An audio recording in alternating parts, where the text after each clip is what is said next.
그래서 사음침법의 사음도인은 어떻게 했냐면 저렇게 뭉쳐서 제 기능을 못하는 피들을 푸는 어혈방이라고 있죠. 어혈방.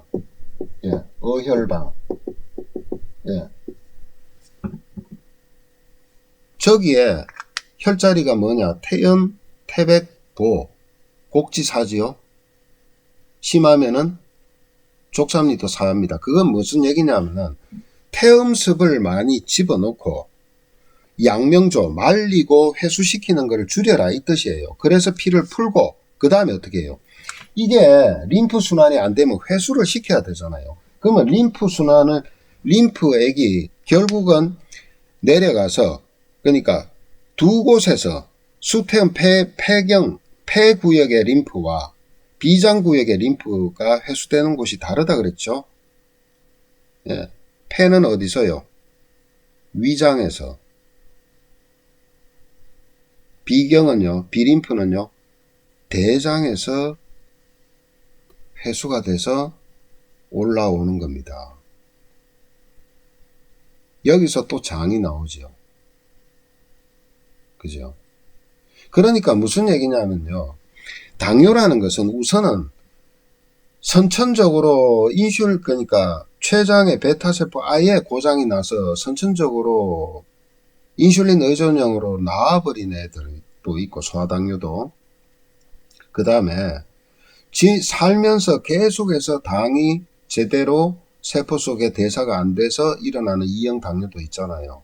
그게 근본적인 원인은 이 에너지 시스템이 망가진 겁니다.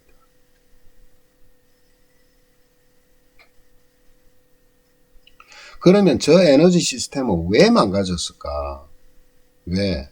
요인들은 여러 가지가 있죠. 그죠? 지나치게 스트레스를 많이 받았다든가 아니면은요, 해독도 못 시키는 술을 갖다가 이제 간은 망가졌는데 계속해서 술, 고기를 그러니까 부자병이란 얘기는요. 너무 많이 먹었고 너무 잘 먹었는데 그것을 충분하게 소화시키고 대사시키지 못한 찌꺼기들이 몸 안에 쌓이면서 생긴 거죠. 그죠? 그러면서 또 뭐예요? 많은 에너지를 쓴 것은 어떤 상태? 스트레스 상태 아닙니까? 그 스트레스 상태가 지속이 되면은 끊임없이 당이 필요한 거예요. 네. 그러니까 계속 먹긴 먹는데 소화기는 어때요? 부실하고. 왜? 피는 머리하고 팔다리로 다가 있잖아요. 그 다음에 긴장된 상태니까 계속해서 혈관은 교감신경 항진으로 쪼그라들어 있고, 그런데 무슨 당이 올바르게 혈액을 잘 타고 돌아다니면서 세포에 에너지를 주겠습니까? 그러다 보니까 뭐가 망가져요? 근본적으로 소화와 또요 림프액을 인슐린을 갖다가 만들어주는 기능과 그 다음에요 림프액을 통해서 영양 공급을 시키는 기능과 청소시키는 기능과 이런 것들이 망가지기 시작하는 겁니다. 장은 장대로. 동양의학에서는 비장의 기능이 나타나 있는 것 중에 70%는 다 췌장의 기능입니다. 예. 비전격을 통해서 태음습을 충분하게 만들어서 공급을 해서 우리 이런 근육 사이사이 층 있죠, 층. 예. 그런 티슈, 근육의 티슈 부분에 고르게 태음습을 제공하는 것. 그래서 영양물질을 제공하고 그걸 또 회수해 나오는 림프액. 공급까지는 태음습이 하지만은 이걸 회수해서 끌고 나와서 장에서 회수하는 그것은 바로 수양명, 대장경, 족양명, 위경이 하는 거예요.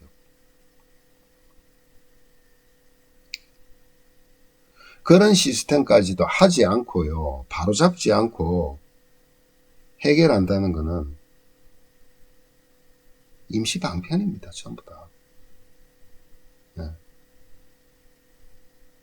제가 학위 받을 때 그 임상의 그 자료는요, 그걸 해결하는 방법은 어떤 걸 썼냐면요, 림프에서 독소를 뽑아내는 것이었어요. 그걸로 당화혈색소를 조절한 겁니다. 그것이 주 모티브고, 그 전에 뭘 했냐, 전신에 쌓여있는, 전신에 이거 대사 안 된 찌꺼기들이잖아요. 전부 음식 찌꺼기들이에요. 정확히 얘기하자면은 그것을 다 해결을 해야 됩니다. 그게 진정한 뭐가 돼요? 디톡스예요. 독소를 제거하는 방법이에요. 그러면 그걸 갖다 해결하려면 어떻게 해야 되느냐? 그것을 대사시킬 수 있는 물질을 집어넣으면서 탄수화물, 단백질, 지방은 일체 안 들어가게 만들어야 되는 거지. 그게 뭡니까? 그것이 조절 영양소입니다. 근데 야채 몇 개 삶아가지고 갈아서 먹어요? 물만 먹어요?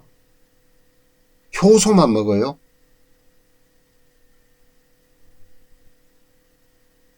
그러다가 없는 냉기가 생기고 저체온증으로 가는 겁니다. 그래서는 안 돼요. 그리고 당뇨 있는 사람들한테 혈당약을 끊고 저거 하라고요. 자살 미친 짓 하는 겁니다. 미친 짓.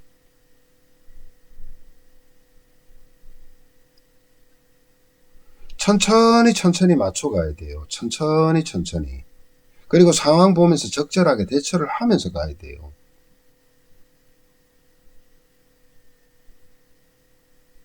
정말 몰라보기에 놀라운 효과가 나지만 이런 것들을 하려면요, 시간적인 여유도 충분하고 그 정도의 이론적이고 실전적인 것이 딱 뒷받침이 돼 있어야 됩니다.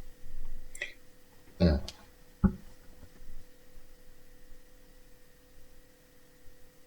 이런 것들을 정말 못하는 사람이 누군지 아세요? 의료인들이에요.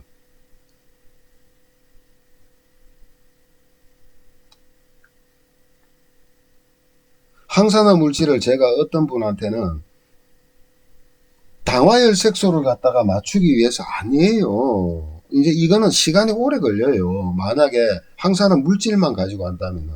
근데 그분은 현직에서 일을 해야 되는데, 이렇게 하려면 한 2달에서 석 달간을 완전히 일을 손을 놓고, 완전히 뒤집어 엎어 놓고 해야 되는데, 그거 안 되는 분이에요.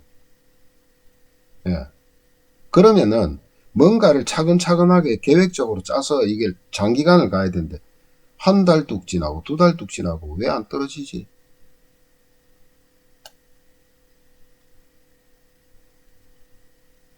그만큼 만만한 병 아닙니다. 예. 그리고 설사 유산균이나 항산화 물질이 있든 뭐든 몇 가지 해가지고 좀 좋아졌다 칩시다. 지연만 할 뿐이에요.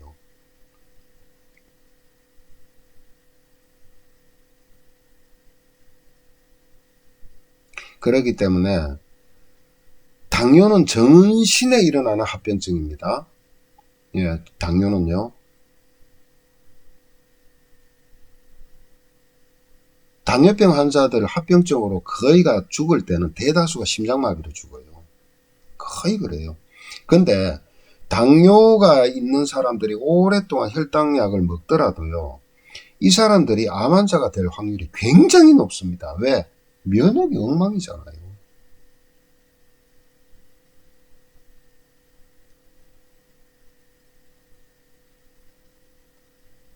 그리고 신장의 정수기 같은 역할하는 사구체는요, 필터 같은 역할하는 사구체는 전부 가는 모세혈관 덩어리들이에요. 안 맥히겠어요? 그러니까 신우신염이 아니고 이제 나중에 가면 콩팥이요, 다 정말 못쓰게 만들어져요. 전남 해남인가 어디서 저한테 한번 연락이 온 적이 있습니다. 지인 통해서. 남편이 당뇨인데 오래됐는데 인슐린 맞고 해도 이제는 안 듣고 병원에서 어떻게 해줄 방법도 없고 이제는 심부전 상태 돼서 곧 혈액 투석 들어간다 이거야. 방법이 없겠습니까?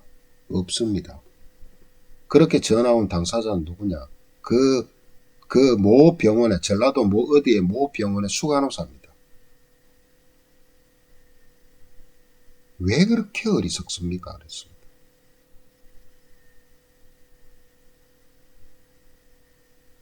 그런 일들도 많았습니다. 많았어요.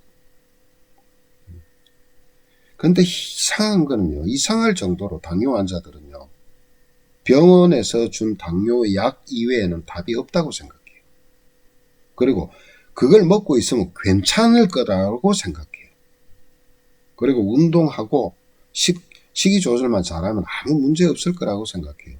그럴 수 있습니다. 오랫동안 관리할 수 있습니다. 그렇지만 많은 사람들 중에는요, 그렇게 해서 해결 안 되고 당화혈색소 수치는 계속 높아가고 그런 사람들도 엄청나게 많습니다.